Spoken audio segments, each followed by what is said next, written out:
Yooyyaa harka fuunee akkam jirtu dhaggeeffattoota sagalee kanaa kun gooticha waraana bilisummaa Oromoo zoonii jiddu galeessaa kaaba lixa shaggar yeroo magaalatti cabsee weerartuu diinaa Abiyyi Ahmad faashista Abiyyi Ahmad rukutuudha. Turat kana gooticha waraana bilisummaa Oromoo gootichi waraana bilisummaa Oromoo yeroo gooticha waraana bilisummaa Oromoo loluu akkasii waboo turat Tichap siwabo, tichap.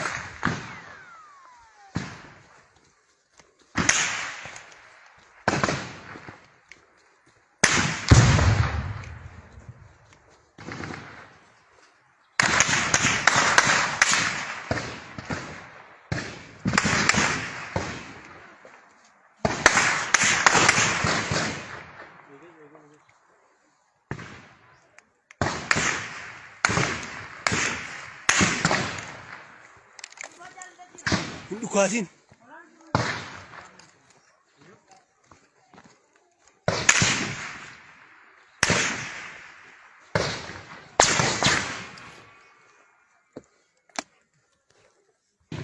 Gooticha waraana bilisummaa Oromoo zoonii jiddu galeessaa kaaba lixa shaggar Risaala Gamogor jedhamuun beekamu. Humna weerartuu faashista Abiyyi Ahmad yeroo halkan obboroodhaan guyyaa barii hadhaa itti cabsee dhukkee irraa kaasee burkuteessee ukkuteessu. Kana gootichi waraana bilisummaa Oromoo.